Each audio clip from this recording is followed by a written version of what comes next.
মাতালের উপর কবুল হয়েছিল। এই ওয়াজটা আপনারা বারে বারে শুনেন। খলিফা ওমর ফারুক হুজুরের জামানায় ওমর ফারুক বলেছিল, আর এই মদিনা জমিনে কেউ মত করতে পারে, কিন্তু মানুষ তখন পর্যন্ত মুয়াজ ছাড়তে পারেনি। এমন মানুষ ছিল, লুকিয়ে ছিলিয়ে কোন রকমে জঙ্গলে গিয়ে নদীর পাড়ে বসে ইত্যাদি এরকম ভাবে চোখের আড়ালে মানুষের সঙ্গে তারা সম্পৃক্ত হতো, নেশার সঙ্গে যুক্ত হতো, মদ পান করত। খলিফা ওমর ফারুক যখন রাস্তা দিয়ে হেঁটে হেঁটে যাচ্ছেন, দেখেন এক মাতাল দূরে বসে বসে মদের গ্লাস নিয়ে কি করছে। ওমর ফারুক যখন আগিয়ে আসছেন, মাতালটি তখন বুঝতে পেরে গেছে আমার দিকে আসছে, কাঁদতে শুরু করলো, মালিক আজকে দিনে মাচা মদের পাত্রটাকে আপনি দুধের পাত্র বানিয়ে এই মদের মধ্যে আপনি দুধের পরিবর্তন করেন, আপনাদের সব পারেন আল্লাহ। এই মদের বোতলকে আপনি দুধের বোতলে পরিণত করে দেন আল্লাহ। আপনি সব কাঁদতে শুরু করলেন, আল্লাহ করে দেন আল্লাহ। আজকে দিনে কথা দিচ্ছি জীবনে কোনোদিন মদ পান করব না, কথা দিচ্ছি জীবনে কোনোদিন মদ খাবো না আল্লাহ। আল্লাহ আপনি শোনেন আল্লাহ, আল্লাহ আপনি ওমর ফারুক যখন কাছাকাছি পাশাপাশি এসে গেল, এই ওয়াজ আপনাদের জানা আছে। তখন লোকটি কাছাকাছি আসার পরে ধরে শুনে তাকিয়ে দেখে এই বোতলটা এখনো পর্যন্ত দুধের বোতল হয়নি। ভয় পেয়ে গিয়ে লোকটা সঙ্গে সঙ্গে কি করলো, মদের বোতলটাকে নিয়ে ছুঁড়ে ফেলে দিল যাতে করে দৃষ্টির আড়ালে চলে যায়। ওমর ফারুক কাছে গিয়ে বললেন, বাবা হুজুর গরম দুধের বোতল ছুঁড়ে ফেলে দিয়েছি। আরে দুধের বোতল তো ছুঁড়ে ফেললে কেন? হুজুর গরম দুধের বোতল হাতে রাখা যাচ্ছে না, তাই ছুঁড়ে ফেলে দিয়েছি হুজুর। হুজুর রাখতে পারিনি বলে হাতে লেগে গেছে বলে ছুঁড়ে ফেলে দিয়েছি। ওমর ফারুক সময় বললেন, এই গরম দুধের যদি বোতল হয় তুলে নিয়ে সরিয়ে আমার সামনে। এবারে লোকটি সেই সময় কাঁদতে কাঁদতে বলল, আল্লাহ জীবন চলে যাবে, হযরত ওমর ফারুক এখনি আমাকে তরোয়াল দিয়ে দুখানা করে দেবে, আমার মাথাটা আলাদা করে দেবে, আমার ঠোঁটটা আলাদা করে দেবে। ওমর ফারুক বড় রাগী মানুষ, কারোর কথা তিনি শুনবেন না।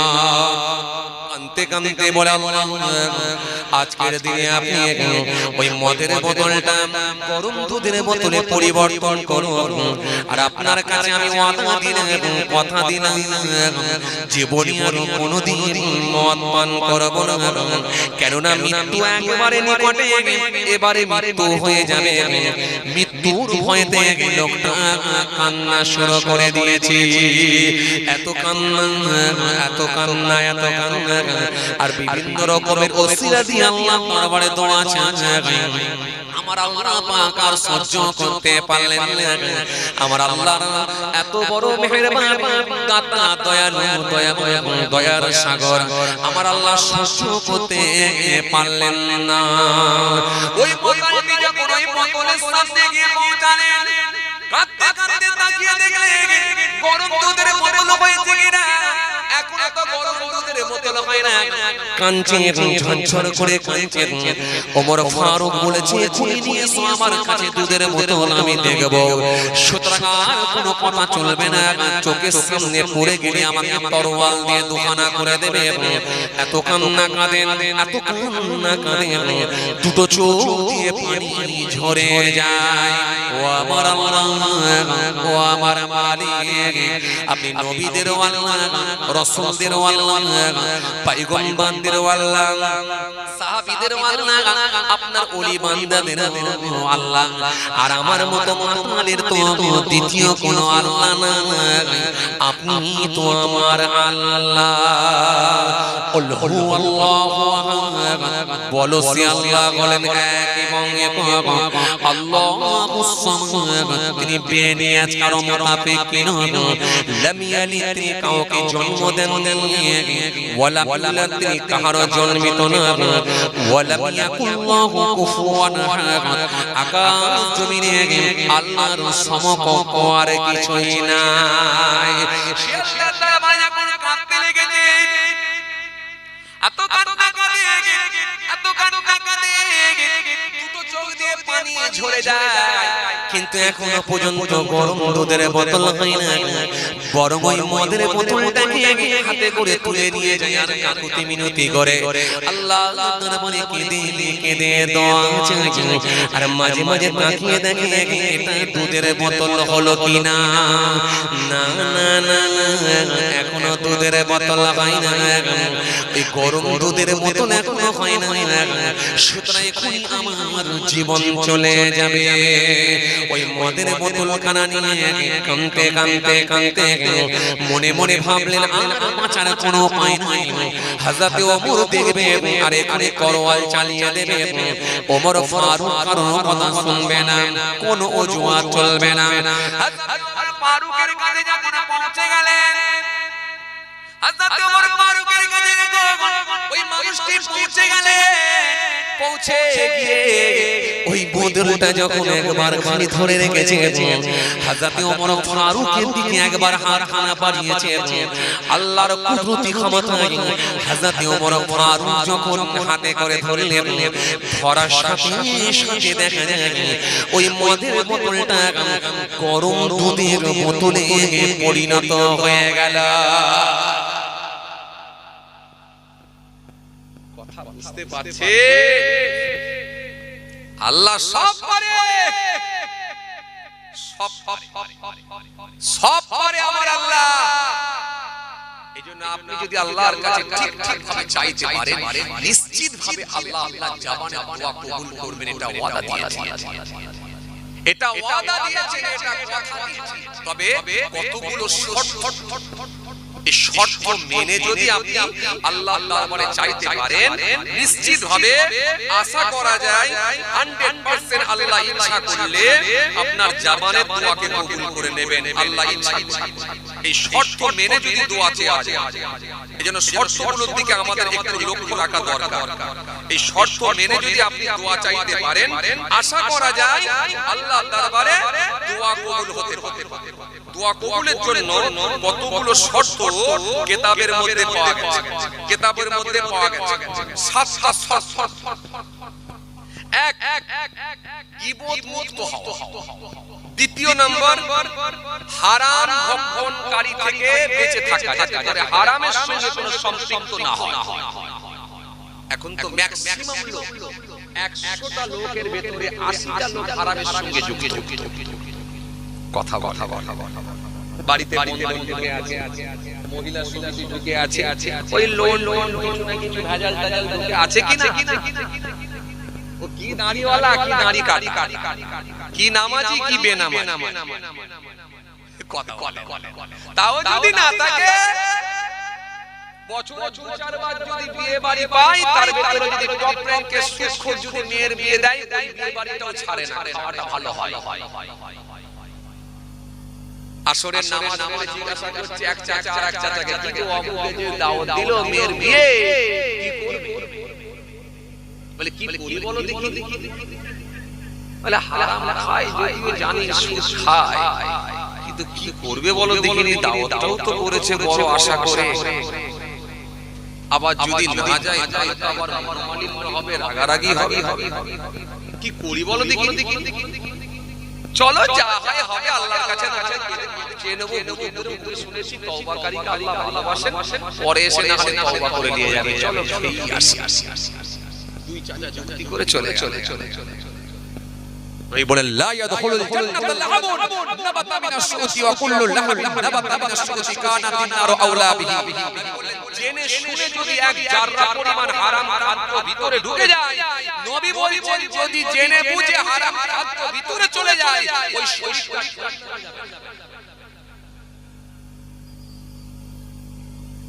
জেনে বুঝে যদি হারাম খাদ্য ভিতরে ঢুকে যায়, শরীরটা জান্নাতে যাবে না। নবী বলছেন, নবী বলছেন জামান লা ইউবালু মারউ মা আখাযা মিনহুম আমিনাল হালাল আমিনাল হারাম। অতি সত্তর মানুষের সুখে এমন জামানা আসবে, কেউ কারো কারোয়া করবে, কি উপায়ে মাল লাভ করবে, হারাম উপায়ে না হালাল উপায়ে দেখা দেখি থাকবে না। একটাই কথা, যেটা আপনি লটারি কাটেন, আপনি সুদ খান না, আপনি সান্না লটারি কাটেন না, ব্যাটারি না, কিন্তু কারণ বাড়িতে দাওয়াত খেয়েছেন, ওই দাওয়াতটাও কিন্তু যার বাড়িতে খেয়েছেন মস্ত বড় সুদ হচ্ছে। আপনি লটারি কাটেন না, আপনি লটারি কাটেন না, আপনি সুদ খান না, আপনি হারাম খাবেন না বলে নিজেকে বাঁচিয়ে রাখার চেষ্টা করেছেন, কিন্তু লোন তুলেছেন, ছেলে দু কামরা বাড়ি করতে গেছেন, ওখানেও হারামের সঙ্গে যুক্ত হয়েছে। নবী এই জন্য হাদিস দিয়েছেন, একটা সময় এমন আসবে সুদের ধোঁয়া থেকে কেউ নিষ্কৃতি পাবে না, ছাড় পাবে না। সুদ সম্পর্কে একাধিক হাদিস এসেছে, একাধিক কোরআনের আয়াত এসেছে। কোরআন শরীফের মধ্যে আল্লাহ রাব্বুল আলামিন বলেছেন, ইয়া আইয়ুহাল্লাযীনা আমানু তাকুল্লাহ ওয়াজারু ওয়া ইনকুম মুমিনিন। আয়াত এসেছে, ওয়াহাল্লাহুল বাই'a ওয়া হারামাল রিবা। আয়াত এসেছে, হাদিস এসেছে, তার মানে ফিরিয়ে যদি দেখা যায় হারাম থেকে কিন্তু সে নিজেকে বাঁচাতে পারবে না, নিজেকে বাঁচিয়ে নিতে পারবে না, নিষ্কৃতি পাবে না, ছাড় পাবে না। এইজন্যই হারাম থেকে যদি আপনি দূরে না থাকতে পারেন, আপনার দোয়া কিন্তু কবুল হওয়াটা খুব কঠিন হয়ে যাবে। এদের এক নম্বরে গীবত, আর দ্বিতীয় নাম্বার হলো হারাম ভক্ষণকারী। হারাম ভক্ষণকারী দোয়া কবুল হবে না। তিন নম্বরে, তৃতীয় নম্বরে দোয়া কবুল হবে না, ওই ব্যক্তিগুলোর দোয়া কবুল হবে না। কার? রাসূল বলে দিয়েছেন কৃপণতা। যে ব্যক্তিগুলো কৃপণ, এরকম লোক আছে দেখবেন বল খেলায় চাঁদা দেয়, কিন্তু গ্রামের মসজিদ হচ্ছে কথা 500 টাকা চাঁদা দিতে, এরকম লোক আছে।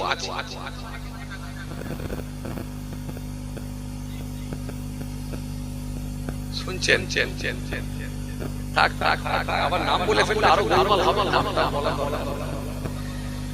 আমাদের কথা শুনতে যেগুলো বলছে হয়তো আমরা করছি ঠিকই, কথাগুলো একদম সত্য কথা। কথার মধ্যে কোনো ভেজাল নেই। আবার সবাই দিয়েও দেয়, এমন লোক আছে, কিন্তু দেয় না এমন লোক আছে, দেয় না এমন লোক আছে। দান দেওয়া কথা, মুদিখানা দোকানে ধার খেয়ে পয়সা দিতে চায় না, এই লোক আছে, সমাজে আছে কথা বলে। যারা ওই দোকানের সামনে যাবে, আরে কথা বলে, অন্য দিকে ঘুরে যাবে। আর বছর পরে ভুলবশত যদি দোকানের সামনে একবার দাঁড়িয়ে যায়, আর ওই দোকানদার ওই ভেতর থেকে চিনতে পেরে গেছে সেই খরিদ্দার ভাই, যে 4000 টাকা ধার খেয়েছে আর আসি নাই, তখন দোকানের খরিদ্দার গুলোকে সরিয়ে দিয়ে এখান থেকে ডাক দিচ্ছে, ও ভাই, ও ভাই, ও ভাই। তখন ও বুঝতে পেরে গেছে তার মানে আমাকে ডাকছে কেন, ওই যে ধার খেয়েছিলাম মনে পড়ে গেছে। সঙ্গে সঙ্গে স্টার্ট দিয়ে মোটরসাইকেল চাপটা মেরে দিয়ে এবারে আয়, এবারে আয়, এবারে আয়, এবারে আয়। ও বলেছিল ও ভাই, কি বলছে এবারে আয়, বাস ওই মারলো পিকআপ। যদি আল্লাহ কোনদিন মোলাকাত করায়, একে অপরের জানাজাতে দেখা হবে। কথা বলা, হয় দোকানদার হতে পারে, খরিদ্দার হতে পারে, একে অপরের জানাজায় দেখা হবে ভাই। তার আগে আর নয়, কঠিন সময় ভাই, কঠিন। এজন্য নিজেকে বাঁচিয়ে রাখা, ভাবে চলা আজকের দিনে খুব কঠিন, খুব কঠিন আজকের দিনে। ঈদ বকরিতে গোটা মাঠ ভর্তি হয়ে যাচ্ছে, এত নামাজি জানা যায় ভর্তি হয়ে যাচ্ছে, এত ফার্সি ফায়া নামাজ কথা বলে না, কিছু বলে। জুম্মার দিনে সুন্নত নামাজ না পড়লো, দুই রাকাত পড়ার লোক এত বেশি, গোটা মসজিদের ভেতর ভর্তি হয়ে যায়, চাতাল ভর্তি হয়ে যায়, ওই দুতলা ভর্তি। মনে হচ্ছে এই পাড়ায় কি আর একটা সুদ থাকতে পারে? কথা বলে যে কথা বলছেন দেখেন, এই পাড়ায় মনে হয় একটা বন্ধন লেনেওয়ালা আর নেই, ওই দুরাকাত করে দিই আর কোনো খবর নাই। হাই রে হাই, খুব কঠিন কঠিন কঠিন।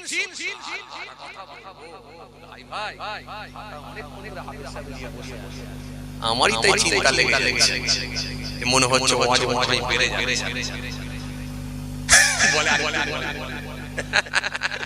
কথা বুঝতে পারছেন? সাতটা শর্ত বলছি যাচ্ছিলাম, তার মধ্যে 3 নম্বর চলছিল কৃপণতা।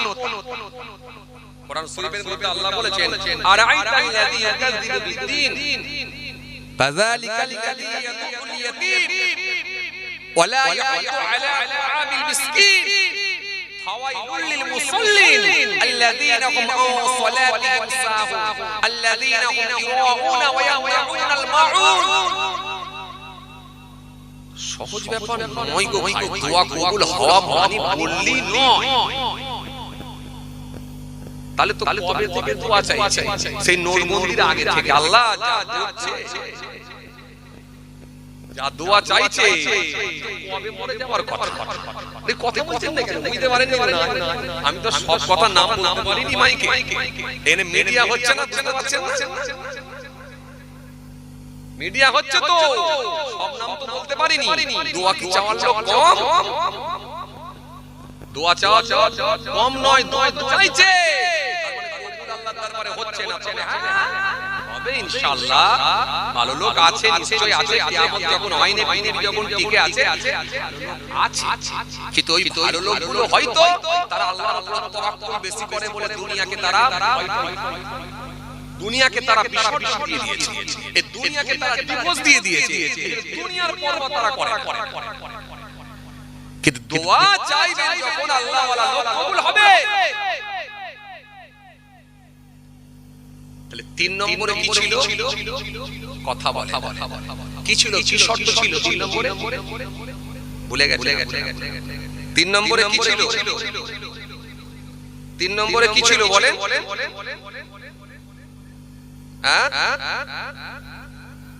কৃপণতা বেড়ে যাবে, কৃপণ লোকের সংখ্যা বাড়বে, দান দিতে চাইবে না, খেলাই দেবে, বিয়ে বাড়িতে হোটেল টাকা খরচ করবে, কিন্তু জলসায় এসে 500 টাকা দিতে বলা হয়, চাঁদা 200 টাকা দিতে বলা হয়। কে করতে বলেছিল জলসা? কি করতে বলেছিল জলসা? এই লোক আপনাদের দিকে নিয়ে জায়গায় আছে রে বাবা, অন্যান্য জায়গায় আছে। চাচা বলছে বাবা এখানেও আছে। কথা বুঝতে পারছেন? কৃপণতা বেড়ে যাবে। এই জন্য আল্লাহ কোরআনে কারীমের মধ্যে সুন্দর করে বলেন, হাবিব শুনেন, ও আমার নবী, ও আমার দোস্ত শুনেন, আপনি কি তাদের দেখেছেন যারা কিয়ামত দিবস সম্পর্কে মিথ্যাচার করে, কিয়ামতকে যারা বিশ্বাস করে না, কিয়ামতকে যারা অস্বীকার করে? ফাযালিকাল লাযী ইয়াদুল ইয়াতীম, আর এতিমদেরকে যারা খাদ্য দেবে না, এতিমদেরকে যারা খাবার দেবে না, ওয়ালা ইয়াহুদ্দু আলা তুআমিল মিসকিন, মিসকিনদেরকে যারা ঘাড় ধাক্কা দিয়ে বের করে দেবে, মিসকিনদের সঙ্গে যারা লাল চোখ দেখিয়ে কথা বলবে, আমি আল্লাহ বলছি ফাওয়াইলুল লিল মুসাল্লিন, ওই নামাজীদের জন্য হলো কপাল ফাটা, ওদের জন্য দুর্ভাগ্য, ওরাই হলো কপাল ফাটা নামাজি, ওই নামাজ পড়ো কিন্তু তাদের কোনো উপকারে আসবে না। এজন্য একটা শ্রেণীর মানুষ নামাজ পড়বে, কবুল হবে না, একটা শ্রেণীর মানুষ দাঁড়িয়ে রেখে জুব্বা পরে নামাজ পড়ার পর দোয়া চাইবে, আল্লাহ দরবারে কবুল হবে না। শর্ত নম্বর 3, চার শর্ত হলো আত্মীয় সঙ্গে সম্পর্ক বিচ্ছিন্নকারী। যে লোকটা আত্মীয়ের সঙ্গে সম্পর্ক বিচ্ছিন্ন করে দিয়েছে, বাপের দিকের কুটুম আত্মীয় কারোর সঙ্গে সম্পর্ক নাই, মায়ের দিকের কুটুম আত্মীয় কারোর সঙ্গে সম্পর্ক নাই, হাই রে হাই, বাপের দিকের কুটুম তো দূরের কথা, মায়ের দিকের কুটুম তো দূরের কথা, এই সমাজে এমন মানুষ আছে নিজের বাপ মার সঙ্গে সম্পর্ক নাই, মা বাপের সঙ্গে সম্পর্ক নাই, আর ওইদিকে মায়ের তরফের কুটুম, বাপের তরফের কুটুমদের সঙ্গে সম্পর্ক রাখবে, এটা কেমন করে হয়? এজন্য নবী আমার হাদিস দিয়েছেন আত্মীয়ের সঙ্গে সুসম্পর্ক রাখার জন্য। একাধিক হাদিস এসেছে, এই প্রসঙ্গ নিয়ে অনেক হাদিসও টানা যায়। চলুন আমি ছোট করে করে আপনাদের সামনে বলে দিচ্ছি। তাই তাহলে 4 নম্বরে কি ছিল? সম্পর্ক বিচ্ছিন্নকারী, এদের জবানে দোয়া কবুল হবে না। আর 5 নম্বর হলো হিংসা। হিংসা, ভিতরে যদি হিংসা ঢুকে থাকে, এই হিংসুক লোকের জবানে দোয়া কবুল হবে না। আজকে বর্তমান সময়ে হিংসুক লোক বেড়েছে না কমেছে? আমাদের সমাজে এমন মানুষ আছে দেখবে হিংসা তার জীবনটাকে শেষ করে দিয়েছে। পাশের বাড়ির লোকটা যদি দুতলা বাড়ি করে, এমন মানুষ আছে সহ্য করতে পারে না। গ্রামের একটা ছেলে যদি মোটরসাইকেল কিনে সহ্য করতে পারে না। সমাজে এমন কিছু দাড়িওয়ালা টুপিওয়ালা লোক আছে কিনা? তাহাজ্জুদের নামাজ পড়ে মনে হিংসা বোঝা, সকালবেলা মর্নিং এ একটু চায়ের দোকানে বসে বসে চা খাচ্ছে, পাশে আরেকটা মুরব্বি সেও এসে চা খেতে বসেছে, চা খেতে বসেছে। হঠাৎ করে দেখা যায় একটা ছেলে ওই সকালবেলা মোটরসাইকেল নিয়ে এসে সেও দাঁড়িয়েছে চায়ের দোকানে চা খাচ্ছে। তখন এই চাটা চিনতে পেরে গেছে এটা আমাদেরই পাড়ার ছেলে। পাশের মুরব্বিটাকে জিজ্ঞাসা করছে, হাগা ভাই এটাই ছেলে না? দাঁড়ালো, দাঁড়িয়ে ভিতরে ঢুকলো, তখন বলে হ্যাঁ অমুক ছেলে। বাহ বাহ বাহ, এবার নতুন মোটরসাইকেল কবে কিনলি? কথা বলে নতুন মোটরসাইকেল কবে কিনলে গো? পাশে চাচাটা বলছে হ্যাঁ বেশ কদিনই হলো কিনেছি। বলো কি গো মোটরসাইকেল কিনলো? বলে মোটরসাইকেল কেন আমাদের বাড়ি করছে?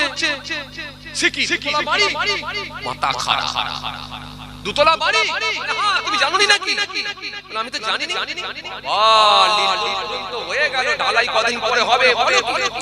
তখন এই চাচাটা তাহাজ্জুদের নামাজ পড়ে একটু মাথাটা চুলকে আফসোস করে বলছে, দেখেছো খালি খালেকের ছেলে একটা ছেলে তোলবার করে দিচ্ছে, আর আমার 3টে ভেড়া তো বেকার হয়ে গেল। এখানে যদি কেউ খালে খাই থাকে জানো না, আবার বলবো আবার আমাকে খুব বড় একটা নাম তো বলতে হয় বোঝানোর জন্য যে দেখেছো খালি খালে ছেলে তোলবার করে দিচ্ছে, আর আমার 3টে ভেড়া বেকার হয়ে গেল। যে এই কথাটা বলেছে তখন একটু আফসোস নিয়ে বলেছে, তার মানে তখন আপনাকে বুঝে নিতে হবে যে খালেকের ছেলে বড় লোক হয়ে যাচ্ছে, খালেকের ছেলে বাড়ি করছে, বাড়ি কিনেছে, এটা চাচা মেনে নিতে পারছে না। ওজন্য তখন মনে করতে হবে ইয়াকুল হাসাদা ফাইনাল হাসাদ